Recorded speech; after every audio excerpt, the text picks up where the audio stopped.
أعوذ بالله من الشيطان الرجيم بسم الله الرحمن الرحيم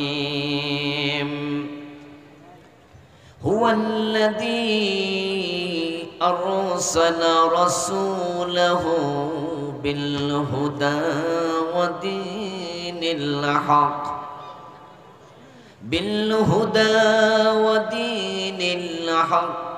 ليظهره على الدين كله ولو كره المشركون قال النبي صلى الله عليه وسلم الإسلام يعلو ولا يعلى أو كما قال النبي عليه الصلاة والسلام شكر درود شريف পড়ুন اللهم صل على محمد وعلى آل محمد كما صليت على إبراهيم وعلى آل إبراهيم إنك حميد مجيد اللهم بارك على محمد وعلى آل محمد كما باركت على إبراهيم وعلى آل إبراهيم إنك حميد مجيد اللهم صل وسلم وبارك عليه আমার আগে আলোচনা করেছেন তরুণ আলেমে দ্বীন যিনি চমৎকারভাবে কোরআন এবং হাদিসের কথাগুলো আপনাদের সম্মুখে তুলে ধরছিলেন। আমি আশাতে হয়তো ভাই শেষ করে দিয়েছেন। আমাদের প্রিয় ভাই মহতারাম মাওলানা আলমগীর হোসেন বিপ্লবী সাহেব, মাওলানা রবিউল ইসলাম বারাকাতি সাহেব সহ অন্যান্য সম্মানিত উলামায়ে কেরাম, উপস্থিত ইসলাম প্রিয় তাওহীদি জনতা, পর্দার অন্তরালের সতী সাধবী সম্মানিতা মা ও বোনেরা, আমার দিনী ভাইয়েরা, আপনারা কেমন আছেন? আলহামদুলিল্লাহ ভালো আছি আমিও। আল্লাহ আমাদের সকলকে ভালো রাখুন, সুস্থ রাখুন, যতদিন বাঁচিয়ে রাখবেন ঈমানের সাথে বাঁচিয়ে রাখুন, আমিন। আল্লাহ তাআলার শুকরিয়া, যিনি আমাদেরকে দীর্ঘ 15.5 বছর পর নিশ্চিন্তে, নির্দ্বিধায়, নির্বিঘ্নে, নিঃসংকোচে তার জমিনে কোরআনের কথা বলার সুযোগ দিলেন। এর আগেও আমরা কথা বলেছি, তবে গত 15 বছর কথা নিঃসংকোচে বলা যায় নাই, আমাদের কণ্ঠ চেপে ধরে রাখা হয়েছিল। মাহফিল কমিটিকে বিভিন্ন শর্ত দেয়া হতো, এ কথা বলা যাবে, ওটা বলা যাবে না। আবার সত্য কথনের কারণে মাহফিল চলাকালে বক্তাকে স্টেজে লাঞ্ছিত করেছে, এমন ঘটনাও ঘটেছিল। মাহফিল চলাকালে মাহফিল বন্ধ করে দিয়েছে। আমাদের প্রিয় ভাই রফিকুল ইসলাম মাদানী মাহফিলের শেষ দিকে বলছে একটু দোয়া করি, তাকে মুনাজাত করতেও দেয় নাই। কত জায়গায় মাহফিল তারা বন্ধ করেছে, তার কোনো হিসাব নাই। অনুমতি ছাড়া মাহফিল করার কোনো সুযোগই ছিল না। মাহফিল কমিটি টেওনোর কাছে, ওসির কাছে, ডিসির কাছে, নেতাদের কাছে দৌড়াতে দৌড়াতে জুতার তলা ক্ষয় হয়ে যেত। আলহামদুলিল্লাহ, অগাস্ট বিপ্লবের পরে এই 6 মাস মাহফিল করতে কারো অনুমতির প্রয়োজন নাই। প্রিয় ভাইয়েরা, এই জমিনের মালিক কে? কোরআন কার কালাম? তো আল্লাহর জমিনে আল্লাহর কথা বলতে কারো অনুমতি দরকার আছে? আপনার বাড়িতে আপনি থাকবেন, অন্যের অনুমতি নিতে হবে, তাহলে তো বোঝা গেল বাড়ির মালিকানা আপনার কাছে আর নাই, এটা জবরদখল হয়েছে। আল্লাহর জমিনে আল্লাহর কথা বলতে ওদের অনুমতি নিতে হতো, এর মানে হলো জমিনটা তারা জবরদখল করেছিল। এটা সুস্পষ্ট জুলুম ছিল। কোরআনে আসছে ইন্নাহু লা ইউফলিহুজ জালিমুন, নিশ্চয় জালেমরা কখনো সফল হয় না। আমরা কোরআন আগে পড়েছি, আগে শুনেছি, আর অগাস্টের 5 তারিখে আমরা চোখে দেখেছি জালেম কিভাবে লাঞ্ছিত হয়। আল্লাহ তাআলা এমনিতে গজব দেন নাই। এবার যা হয়েছিল অভাবনীয়, অকল্পনীয়। এবারের অ্যাকশন সরাসরি আরশের মালিক নিয়েছে, যার কারণে ছোট ছোট পোলাপান রাস্তায় নেমেছে, আমাদের বোনেরা মায়েরা রাস্তায় নেমেছে। তারা পাখির মতো গুলি খেয়েছে, কিন্তু রাস্তা ছেড়ে পালিয়ে যায় নাই। অকল্পনীয় সাহস তাদের বুকে সঞ্চারিত করেছেন কে? কারণ আল্লাহর জমিনটাই আল্লাহর কোরআনের কথা বলার ক্ষেত্রে বাধাগ্রস্ত হয়েছে। আলহামদুলিল্লাহ, এখন সে বাধা বিঘ্ন আর নাই। আমরা এখন কোরআনের কথা মন খুলে বলতে পারি, ঠিক না? তো আলেমরা যদি মন খুলে কোরআনের কথা বলে, মন খুলে কোরআনের কথা শোনার জন্য, শ্রবণ করার জন্য শ্রোতাও ভালো হওয়া দরকার, আছে কিনা? তো যেভাবে ভাইয়েরা দাঁড়িয়ে আছে এটা তো ভালো লাগছে না। মনে হয় যেন আপনারা আফন ভাই, তারা আমাদের সৎ ভাই। এই আচরণ করলে কেমনে হবে? বসার তো জায়গা আছে প্রিয় ভাইয়েরা। মাহফিলের কি আদব নাই? মাহফিলের সাথে আদব রক্ষা করা দরকার নাই? আমি অনুরোধ করব, 10 মিনিট সময় হাতে আছে, 10 মিনিটে শোনেন। আপনার জরুরত থাকলে আস্তে করে উঠে আপনি আবার চলে যান। আপনারাও দয়া করে যারা এইদিকে দাঁড়িয়ে আছেন প্রিয় ভাইয়েরা, কষ্ট করেন, ভলান্টিয়ার ভাইয়েরা হেল্প করুন। মাহফিলের সৌন্দর্যটা নষ্ট করবেন না প্লিজ। জায়গা যদি না থাকতো দাঁড়িয়ে থাকতেন, কোনো কথা ছিল না। মাশাআল্লাহ, অনেকে বসে যাচ্ছেন। যাদের বুকে কাঠ ঝুলানো আছে তারা ছাড়া অন্য একজনও দাঁড়িয়ে থাকবেন না প্লিজ। মেহেরবানি করে বসে যান। আল্লাহ তাআলা আমাদেরকে তার কোরআনের কথা আমল করার নিয়তে বলার এবং শোনার তৌফিক দিন। সবাই বলুন আমিন। যে আল্লাহ তাআলা বাড়িতে সুযোগ আমাদের দিলেন, আমরা আলোচনার শুরুতে তাকে কৃতজ্ঞতা জানাই, ধন্যবাদ জানাই। সবাই মিলে একবার জোরে জোরে কালিমাতুশ শুকর পড়ি, আলহামদুলিল্লাহ।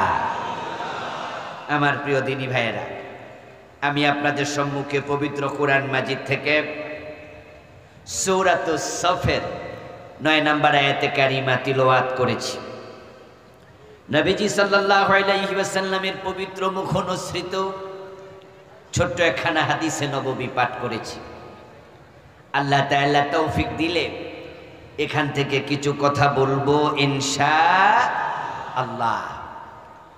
সূরাতুস সফের 9 নম্বর আয়াতে মূলত আল্লাহ তাআলা একটি মেসেজ দিয়েছেন। সেই মেসেজটি হলো আমাদের প্রিয় নবী সাল্লাল্লাহু আলাইহি সাল্লামের এই পৃথিবীতে আগমনের উদ্দেশ্য কি ছিল। রাসূলুল্লাহকে আল্লাহ তাআলা পৃথিবীতে কেন পাঠিয়েছেন, উম্মতের এটা জানা দরকার আছে না নাই? জানতেই হবে। কারণ রাসূলকে মেনে চলা, অনুসরণ করা নফল না ফরজ? জবাব দিন, কথা বলুন, নফল না ফরজ? ফরজে কিফায়া না ফরজে আইন?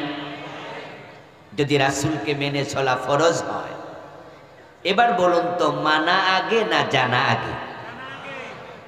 এলেম আগে না আমল আগে?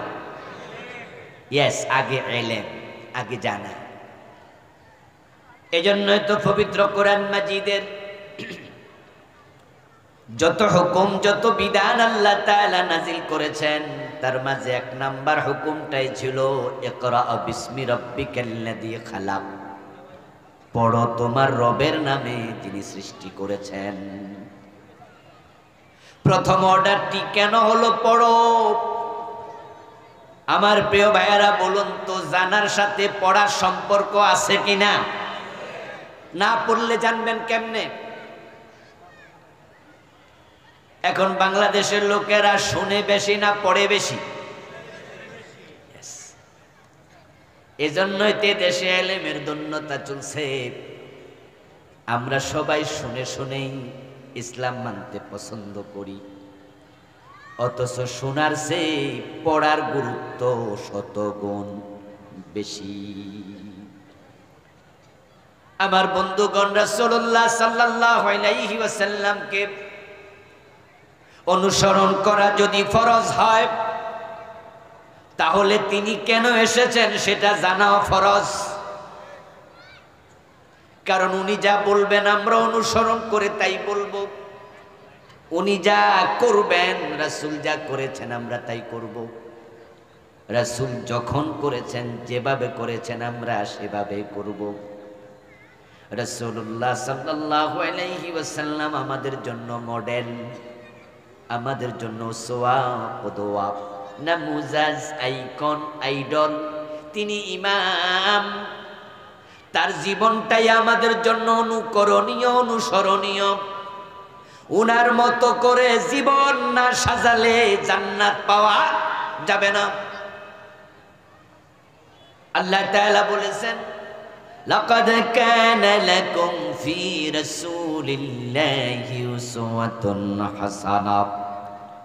ও দুনিয়ার মানুষ, আমি রাসূলুল্লাহর জীবনে তোমাদের জন্য উত্তম আদর্শ রেখেছি। তার জীবনের লক্ষ্য আমাদের জীবনের লক্ষ্য এক হওয়া লাগবে। উনি যেভাবে খেয়েছেন সেভাবে খাওয়া, এটা ইসলাম। উনি যেভাবে ঘুমিয়েছেন সেভাবে ঘুমাবেন, এটা ইসলাম। উনি ডান পা দিয়ে মসজিদে ঢুকেছেন, আপনিও ডান পাই দেবেন, এটা ইসলাম। টয়লেটে ঢুকতে উনি বাম পা দিয়েছেন, আপনি বাম পা দেবেন, এটা ইসলাম। উনি ডান হাতে খেয়েছেন, আপনিও ডান হাতে খাবেন, এটা ইসলাম। উনি মাগরিবের ফরজ 3 রাকাত পড়ছে, আপনি 4 রাকাত পড়লে হবে না, 3 পড়তে হবে, এটাই ইসলাম।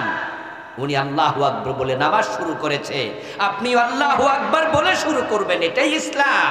তিনি সালাম ফিরিয়ে নামাজ শেষ করেছেন, আপনিও তাই করবেন, এটাই ইসলাম। উনি আদালতে কোরআন দিয়ে ফয়সালা করছে, বিচার করছে। চোর ধরে হাত কেটেছে, ডাকাত ধরে শুলে দিয়েছে, জেনা করলে পাথর মেরেছে, আল্লাহর আইনে আপনিও আদালতে বিচার করবেন, এটাই ইসলাম। দেশ যখন তিনি মদিনা 10 বছর পরিচালনা করছেন, মন মতো না কোরআনের আইন মতো? ঠিক আপনি যখন দেশ চালাবেন, আপনিও কোরআনের আইনে চালাবেন, এটাই ইসলাম। রাসূলুল্লাহ হলেন জীবন্ত কোরআন, নবীজি সাল্লাল্লাহু আলাইহি ওয়াসাল্লাম হলেন জীবন্ত ইসলাম। উনার জীবনটাই কোরআন, উনি কোরআনের জীবন্ত রূপ। একজন তাবী মা আয়েশার কাছে প্রশ্ন করেছিলেন, ও মা আয়েশা, নবীজিকে আমার দেখার সৌভাগ্য হয় নাই, আমি আপনার কাছে জানতে এসেছি রাসূলুল্লাহর চরিত্র আমল কেমন ছিল, যদি আপনি আমাকে একটু জানাতেন। মা আয়েশা তখন ওই তাবীকে প্রশ্ন করলেন, আফালাম তাকরাউল কুরআন, তুমি কি আল্লাহর কোরআন পড়ো নাই? আওয়ালাম তাকরাইল কুরআনা, তুমি কি কোরআন পড়োনি? ওই তাবী জবাব দেয়, হ্যাঁ আমি তো কোরআন পড়েছি। তখন মা আয়েশা বলেন, খুলুকুল কোরআন, কোরআন যদি পড়ে থাকো, রাসূলের চরিত্র কেমন আমার কাছে প্রশ্ন করার কোনো প্রয়োজন নাই, কোরআনটাই হলো রাসূলের চরিত্র। তিনি ওহির বাহিরে চলেন নাই, ওহির বাহিরে বলেন নাই, ওহির বাহিরে কোনো কাজ করেন নাই। কোরআন ছিল তার জীবনের একমাত্র পাথেয়। কোরআন যদি রাসূল মেনে চলে, উম্মত কোরআন মানা দরকার আছে না নাই? এবার আপনাদের কাছে আমার প্রশ্ন, আমরা 54টি বছর বাংলাদেশ যেভাবে চলতে দেখছি, এ কোরআন দিয়ে আমাদের হাইকোর্ট চলে, সুপ্রিম কোর্ট, জজ কোর্ট, ম্যাজিস্ট্রেট কোর্ট, এ কোরআন দিয়ে আমাদের গণভবন চলেছে কোনোদিন? বঙ্গভবন, সচিবালয়, মন্ত্রণালয়, শিক্ষানীতি, অর্থনীতি, কোরআন দিয়ে কি চলেছে বাংলাদেশের রাজনীতি? তো রাসূল কোরআন মানলেন, আর আমরা উম্মত কোনো জায়গায় মানলাম না, শুধু মসজিদ আর মাদ্রাসায় কোরআন পড়ি, রমজান আসলে খতম করি, অতটুকু করে উম্মত হওয়া যায় না। উম্মতের জীবনের বটম থেকে টপ, ফ্যানটা চালান, পাকঘর থেকে সংসদ ভবন, ব্যক্তি জীবন থেকে আন্তর্জাতিক বলয়, উম্মত থাকবে যেখানে আল্লাহর কোরআন থাকবে সেখানে। কোরআন হচ্ছে জীবন সমস্যার সমাধান। নবীজি সাল্লাল্লাহু আলাইহি ওয়াসাল্লাম এই পৃথিবীতে কেন এসেছেন এটা আমরা জানবো আজকে। এজন্যই জানবো উনার জীবনে উনি যা করেছেন আমরা ঠিক তাই করব, এটা আল্লাহর অর্ডার। আল্লাহ তাআলা বলেন, কুল ইন কুনতুম তুহিব্বুনাল্লাহ ফাত্তাবিউনি ইউহিব্বুকুমুল্লাহ। ও দুনিয়ার মানুষেরা, যদি তোমরা আল্লাহকে ভালোবাসতে চাও, আল্লাহর ভালোবাসা পেতে চাও, ফাত্তাবিউনি, ও নবী আপনি বলে দিন তোমরা আমি নবী মুহাম্মদকে অনুসরণ করো। ইউহিব্বুকুমুল্লাহ, যদি তোমরা রাসূলকে অনুসরণ করো তাহলে আল্লাহ নিজে তোমাদেরকে ভালোবাসবেন। সুবহানাল্লাহ। আমার বন্ধু, আমার আল্লাহর ভালোবাসা না পেলে জান্নাত পাবেন না। নিশ্চয় আমরা আজকের মাহফিলে যারা এসেছি সবাই আল্লাহর জান্নাতে যেতে চাই, ঠিক না? জান্নাতে যাওয়ার শখ আছে না নাই? জান্নাতে যেতে চাইলে যাওয়া যায় না। জান্নাতে যেতে হলে নবীকে মানতে হবে, অনুসরণ করতে হবে। এই দেশে জান্নাতে যাওয়ার শখ আছে সবার, কিন্তু রাসূলকে অনুসরণ সবাই করে না। যে বিড়ি টানে গাঁজা খায়, 5 ওয়াক্ত নামাজের ধারে দাঁড়ায় না, ওই লোকটাও রাসূলের উম্মত দাবি করছে। এবং জিজ্ঞেস যদি করা হয় জান্নাতে যাবে নাকি, বলবে বলেন কি হুজুর যাব না মানি। তো জান্নাতে যাবে, তাহলে মসজিদে তো দেখি না। তখন মুস্কি হাসি দিয়ে বলে হুজুর ওটা ব্যবস্থা করছি। কেমনে করলাম? নামাজ না পড়েও জান্নাত যদি পাওয়া যায় তাহলে ফজরের টাইমে শীতের মাঝে আমি কষ্ট করি কি খামাখা, একটু ব্যবস্থাটা কি আমার একটু শোনাও। তখন দোতরা কাঁদে নিয়ে গানে গানে আপনারে শোনাবে। আছেন আমার মুক্তার, আছেন আমার ব্যারিস্টার, শেষ বিচারের হাইকোর্টেতে তিনি আমায় করবে পার, আমি পাপী তিনি জামিনদার। টুনটুনা টুনটুন। এই জাতীয় গান বাংলাদেশে আছে না নাই? গান গাওয়ার গায়ক আছে কিনা? এ গান কি আমরা লিখছি নাকি? লেখক আছে না নাই? কেউ লিখেছে, কেউ গাইতেছে, কেউ বিশ্বাস করে বসে আছে তার পীর তাকে জান্নাতে নেবে, তাই আল্লাহকে সেজদা না দিয়া পীরের পায়ে সেজদা দিচ্ছে। যারা পীর সাহেবের পায়ে সেজদা দেয় ওরা কি জান্নাতে যাওয়ার শখ নাই? হেরাও জান্নাতে যায়, পীরকে খুশি করবে, সেজদা দিলে পীর সাহেব খুশি হবে। তে হাসরের ময়দানে ওরে তরাইয়া নেবে, সাথে করে নিয়ে যাবে। আছেন আমার মুখতার, আছেন আমার ব্যারিস্টার, শেষ বিচারের হাইকোর্টেতে তিনি আমায় করবে পার। শেষ বিচারের হাইকোর্টের বিচারপতি কে? সবাই কথা বলুন, বিচারপতি কে? তাহলে দেখুন তার আইডিওলজিটা কি, তার মনস্তত্ত্বটা কি, চিন্তাটা কি। শেষ বিচারের হাইকোর্টে আল্লাহ যখন বিচারক হবেন তখন সে গুনাহগার, তবে তার ব্যারিস্টার আছে, হে আল্লাহ থেকে ছুটাইয়া নিয়ে যাবে। তাই পীরের উপর ভরসা করে আল্লাহকে সেজদা দেয়া বন্ধ করে দিয়েছে। বেনামাজি সেও জান্নাত খুঁজতেছে। আমার বন্ধু, জান্নাত আপনিও চান, আমিও চাই। যখন আমাদের দেশের বেনামাজি জান্নাত চায়, দোকানদারি করে হিন্দু দোকানদার পাশের দোকানি, এখানে মুসলিম দোকানদার মুসলিম দোকানি। এখন হিন্দু মিয়া দেখে মুসলমান দোকানদার, ওর মতো ওজনে কম দে, মালে বেজাল দে, ওর মতোই মানুষ ঠকায়। চরিত্রের মাঝে সামান্য কোনো তফাৎ নাই, শুধুমাত্র নামটা আব্দুল্লাহ, নামটা আব্দুর রহমান। আর ওই মুসলিম দোকানদার 2 নাম্বারি করার পরেও জান্নাতে যাওয়ার স্বপ্ন দেখে। হিন্দুটাকে মালাউন কইয়া গালি দেয়, কয় হিন্দু তুই জাহান্নামী, আমরা মুসলমান জান্নাতি। তখন হিন্দু দোকানদার মনে মনে কয়, ও ওজন কম দিয়া মালে বেজাল দিয়া মানুষ ঠকাইয়া যদি তুই জান্নাতে যাইতে পারস তাহলে আমি যামু না কেন? তাই দোকানের মাঝে মরা বাবার ছবি টানাইয়া নিচে সুন্দর করে লেখা দিছে স্বর্গীয় দুলাল চন্দ্র ভৌমিক, তোরা জান্নাতে যাইবি আর আমার বাবারে অলরেডি জান্নাতে পাঠাইয়া দিছি। হিন্দুদের ছবির মাঝে এ জাতীয় স্বর্গীয় সত্যেন্দ্রনাথ দত্ত, স্বর্গীয় অমক, স্বর্গীয় তমক এমন লেখা কি আপনারা দেখেন নাই কোনোদিন? স্বর্গীয় মানে কি স্বর্গে যাবে না গেছে গা? তাইলে আমরা মুসলমানরা আমরা কই জামু আর হেতে কই যা আমি দিছি পাঠাইয়া। তাহলে স্বর্গে যাওয়ার শখ হিন্দুদের আছে না নাই? আমাদের সে কম না বেশি? স্বর্গ মানি জান্নাত, বেহেশত। স্বর্গ আর জান্নাত একই জিনিস।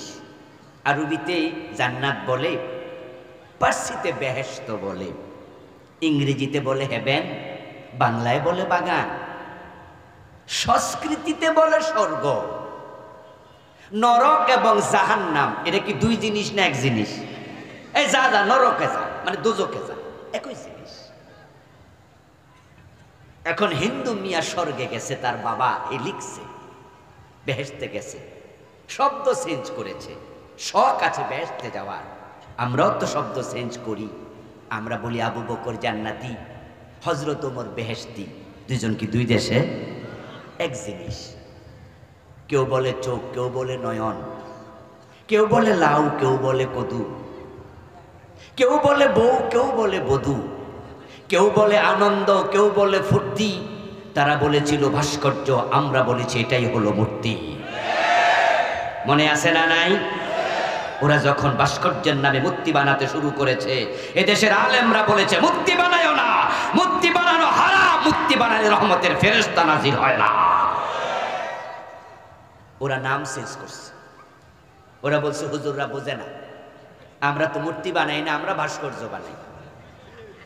এবং শামীম ওসমান নারায়ণগঞ্জের এমপি, তার একটি বক্তৃতা অনলাইনে আছে, আমি গত পরশু দিনও পেলাম, কে জানি নতুন করে ছাড়ছে। উনি অনলাইনে বলতেছে, তখন তিনি এক বক্তৃতা, ইসলাম কি আমরা বুঝি না? হুজুররা বলে আমরা মূর্তি বানাই, বঙ্গবন্ধুর ভাস্কর্যে হাত দিও না, দিলে গোটা থাকবা না। ইসলাম আমরাও বুঝি, দিনে 2 বার কোরআন শরীফ পড়ি, প্রতি রাতে 70-80 রাকাত তাহাজ্জুদ। কি মনে আসেনি আপনাদের? এক রাতে 80 রাকাত তাহাজ্জুদ কেমনে পড়ে আল্লাহ জানে। আর কি কইতে লাগছিল 8, হয়তো একটা শূন্য বেশি পড়ে গেছে আর কি। উনিও বলতেছে যে হুজুররা নাকি ভুল বোঝে, মূর্তি আর ভাস্কর্য নাকি এক জিনিস না, অন্দরে হাইকোর্ট দেখা। মাওলানা মামুনুল হক ভাই বলেছিলেন, আমাদের এখানে পোস্তগলার মোড়ে বঙ্গবন্ধুর বিশাল মূর্তি বানিয়ে বসবে। এই বিশাল মূর্তির বিরুদ্ধে তিনি হুঙ্কার দিয়ে বলেছিলেন, যদি এখানে মূর্তি বসানো হয় এটা বুড়িগঙ্গায় ফেলে দেয়া হবে। এই কথা বলার কারণে মামুনুল হক ভাইকে ধরে বউ দিয়ে ধর্ষণের মামলা দিয়েছে। তারা ভাস্কর্যের নামে মূর্তি বানাইলই, বাড়াবাড়ি করলই। আমরা নিষেধ করেছি যে না, এটা করো না, এক জিনিস। আপনারা বলুন তো, ভাস্কর্য আর মূর্তিতে আদৌ কোনো পার্থক্য আছে? ভাস্কর্যের চেহারা আছে কিনা? হাত আছে না নাই? পা আছে না নাই? নাক কান আছে কিনা? এগুলো কি মূর্তির মাঝে নাই? তো দুইটা কি দুই জিনিস না এক জিনিস? চালাকি করছে, চালাকি রেজাল্ট ভালো হয় নাই। 4000 কোটি টাকা খরচ করে বঙ্গবন্ধুর শত শত মূর্তি সারা বাংলাদেশ বানিয়েছে। এই বাড়াবাড়ি রেজাল্ট 5 তারিখে বাংলার দামাল ছেলেরা দেখিয়ে দিয়েছে। এক একটা মূর্তির গলায় রশি লাগাইয়া মাটিতে শোয়াইয়া দিছে, কোনোটার মাথায় উঠে প্রস্রাব করে দিয়েছে।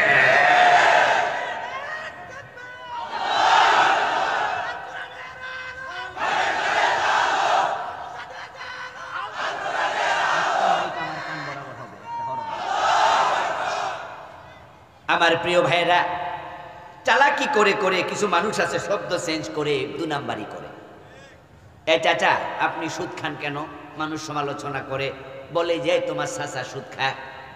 বাতি যারা চাচা কয়, মানুষের কইস আমার চাচা এখন সুদ খায় না, এখন মুনাফা খায়।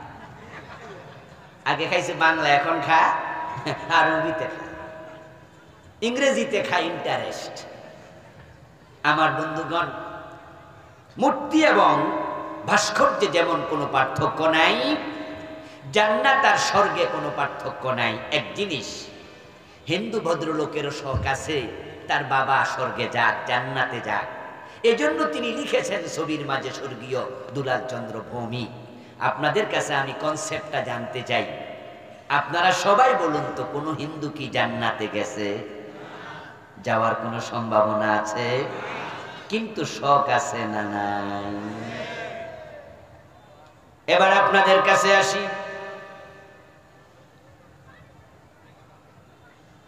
আপনাদেরও আল্লাহর জান্নাতে যাওয়ার শখ আছে, কিন্তু দোস্ত জান্নাত চাইলে পাওয়া যায় না। রাসূলুল্লাহ সাল্লাল্লাহু আলাইহি ওয়াসাল্লাম 1450 বছর আগে বলেছেন, আমার উম্মত হবে 73 দল, তার মাঝে জান্নাতি হবে মাত্র এক দল। তাহলে রাসূলুল্লাহর উম্মতে তো 72 দল জাহান্নামী হবে। আপনাদের কাছ থেকে জবাব চাইব, সহজ সহজ প্রশ্ন, সহজ উত্তর। বলুন তো, রাসূলের উম্মত কয় দল?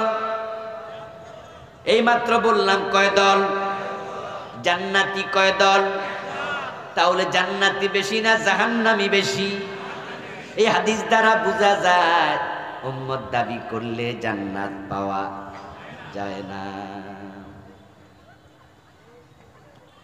এখন আপনারা যারা আজকের মাহফিলে আছেন, নিজেরে প্রশ্ন করুন, আপনি কোন দলে?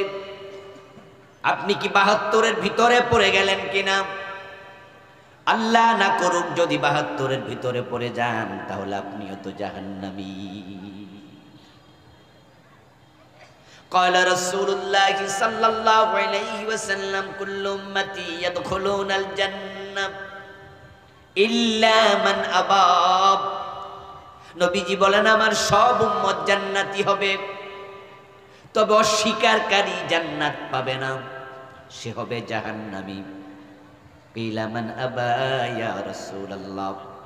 কোন একজন সাহাবী দাঁড়ায়া গেলেন, হে আল্লাহর রাসূল, অস্বীকারী উম্মত আবার কে? রাসূলুল্লাহ জবাব দেন, মান আতাআনি দাখালাল জান্নাত ওয়া মান আসানি ফাকাদ আবা। যে উম্মত আমি নবী মুহাম্মদকে অনুসরণ করবে, শুধু সে জান্নাতে যাবে। আর যে উম্মত দাবি করলো অথচ আমি নবীকে অনুসরণ করে নাই, তার কপালে জান্নাত নাই। এই হাদিস দিয়েও ক্লিয়ার কাট একটি কথা, সেটা হচ্ছে জান্নাতে যেতে হলে নবীকে অনুসরণ করতেই হবে। قال رسول الله صلى الله عليه وسلم من أحب سنتي فقد أحبني ومن أحبني كان معي في الجنة। রাসূলুল্লাহ সাল্লাল্লাহু আলাইহি ওয়াসাল্লাম বলেন, যে আমার সুন্নাহকে ভালোবাসে সে আমি নবীকে ভালোবাসে, আর যে আমার সুন্নাহকে ভালোবাসার মাধ্যমে আমি নবীর ভালোবাসার প্রমাণ দিতে পেরেছে, কানা মাই ফিল জান্নাহ, সে জান্নাতে আমার সাথে ঢুকবে। তাহলে আপনারা আল্লাহর জান্নাতে যেতে চান রাসূলের সাথে? রাসূলকে অনুসরণ করা দরকার আছে না নাই? এবার বলুন তো, রাসূল টাকনুর নিচে কোনোদিন কাপড় পরছে? কিন্তু আপনি তো পরছেন, তো রাসূলকে তো অনুসরণ হলো না। রাসূল কি কোনোদিন দাড়ি কামাইছে? তা আপনি তো কামাচ্ছেন, অনুসরণ তো হলো না। রাসূলুল্লাহ কি কখনো সুদে টাকা লাগাইছে? আপনি তো সুদ খাচ্ছেন, অনুসরণ তো হলো না। রাসূলুল্লাহর মেয়ে তার স্ত্রীকে বেপরদায় রাস্তায় হাঁটছে, আপনার মেয়ে তো কলেজে যায়, বোরকা সিলাইয়া দেয় না, এমন হাজী সাহেব বাবা আছে না নাই? আপনি তো পারিবারিক জীবনে রাসূলকে অনুসরণ করলেন না। রাসূলুল্লাহ তো 10 বছর মদিনা কোরআন দিয়ে চালাইছে, আপনারা 54 বছর ডক্টর কামালের লেখা নাস্তিকতাবাদী সংবিধান দিয়ে চালান। রাসূলের আদর্শে দেশ না চালাইলে রাসূলের সাথে জান্নাত পাওয়া যাবে না, যাবে না।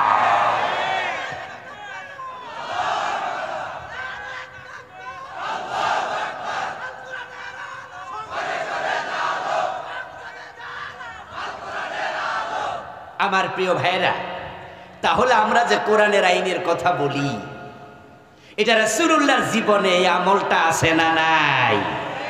রাসূল কোরআনের বাহিরে বলতেন না, কোরআনের বাহিরে চলতেন না, কোরআনে যা আছে হুবহু মানতেন। আল্লাহর হাবিব সাল্লাল্লাহু আলাইহি সাল্লাম হিজরত করলেন মক্কা থেকে মদিনায়। 17 মাস তিনি মসজিদ আকসার দিকে ফিরে নামাজ পড়লেন। উনার মনে মনে তামান্না, যদি আমার কিবলাটা মসজিদে হারাম হতো, কারণ তার জন্ম মক্কায়। মসজিদে হারামকে দেখে দেখে তিনি বেড়ে উঠেছেন, বড় হয়েছেন। উনার পূর্বপুরুষ ইব্রাহিম আলাইহিস সালাম এ মসজিদে হারাম কাবা তিনি বানাইছেন। তাই তিনি মনে মনে তামান্না করেন, হায় রে, আমার কিবলা যদি মসজিদে হারাম হতো। 17 মাস চলে গেল।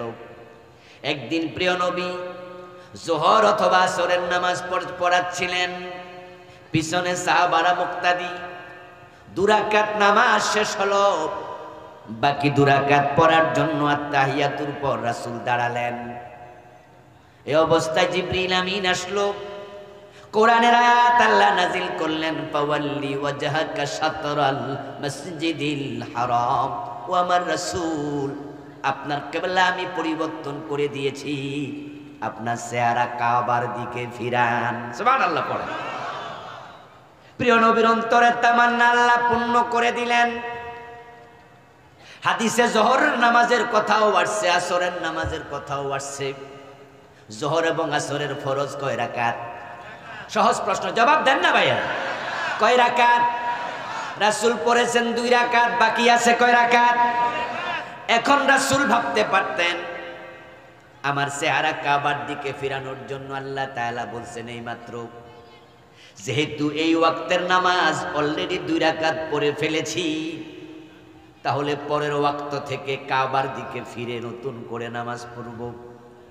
কিন্তু আমার রাসূল আল্লাহর অর্ডার মানতে 1 সেকেন্ড দেরি করেন নাই, তিনি নামাজের ভিতরে কাবার দিকে ফিরে গেছেন।